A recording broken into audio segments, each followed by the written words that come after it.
लगभग एक दशक बाद दिल्ली आपमुक्त हो गई और इस बात पर अगर कोई सबसे ज्यादा खुश हुआ तो उसका नाम कुमार विश्वास ही था।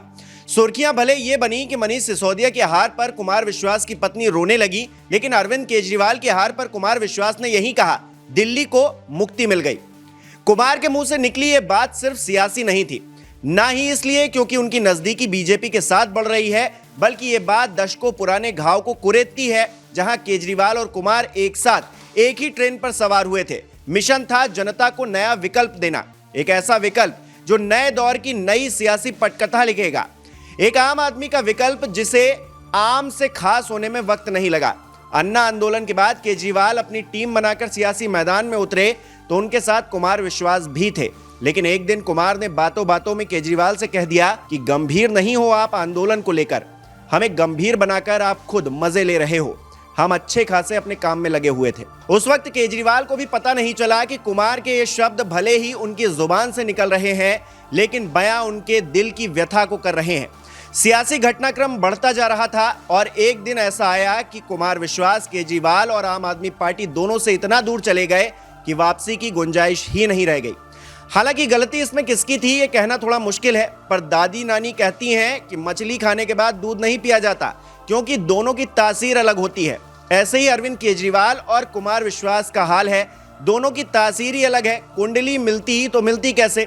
कुमार पहले शिक्षक थे, फिर अन्ना के आंदोलन से प्रेरित होकर केजरीवाल के जरिए सियासी मैदान में उतर आए, काम किया, अपने आप को उस आग में पूरी तरह से झोंक दिया। लेकिन दुर्भाग्य देखिए कि इतने काबिल इंसान की कद्र तक नहीं की गई और यही वजह थी कि उन्हें कोई पद नहीं मिल पाया।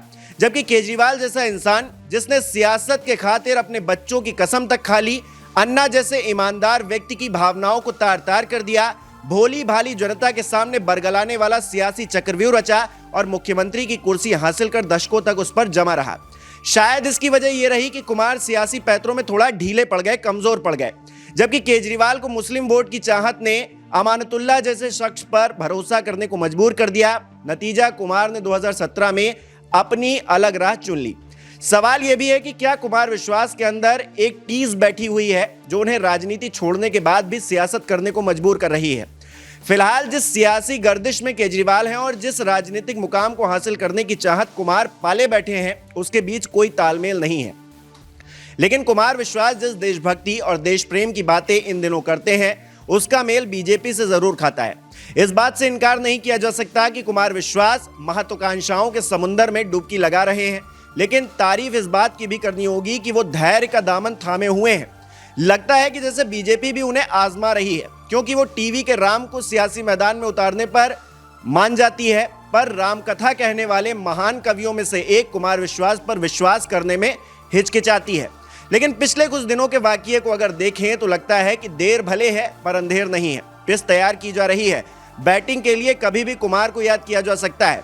वैसे कहा जाता है कि कुमार का पहले से ही आरएसएस और बीजेपी के नेताओं से अच्छा संबंध है, यहां तक कि अगर कुमार केजरीवाल के साथ भी होते आज की डेट में, तब भी शायद बीजेपी के लिए कुछ ऐसा कहते या करते नहीं जिससे उनके संबंध बिगड़ते। खैर, अब आपदा का दौर गुजर चुका है, नई पारी का आगमन हो गया है। आज नहीं तो कल कुमार विश्वास बीजेपी से जुड़ ही जाएंगे, ये आशंका हर किसी को है, ये संभावना हर कोई जता रहा है।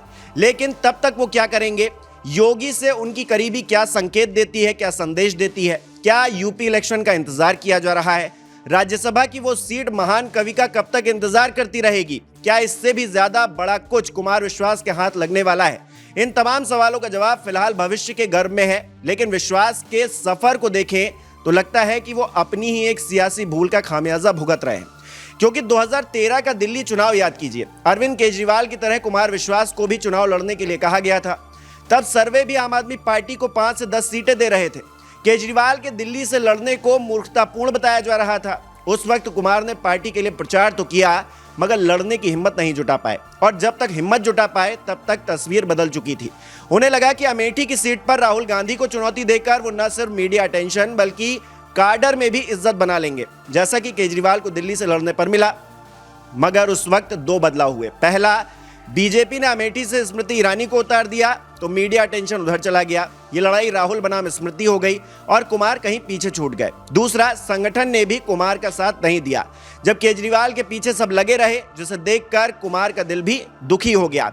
मतलब जब मौका था तब हिम्मत नहीं, पर जब हिम्मत आई तो मौका निकल गया। हालांकि ये वही कुमार विश्वास थे जो अन्ना आंदोलन के बाद केजरीवाल की पार्टी बनाने और राजनीति में आने का विरोध कर रहे थे, लेकिन वक्त के साथ साथ कुमार का सियासत पर ऐसा विश्वास बना कि आज तक वो उसी धुरी पर घूम रहे हैं। राज्यसभा का सपना केजरीवाल के जरिए तो पूरा हो नहीं सका, क्या बीजेपी के जरिए होगा, देखना अभी बाकी है।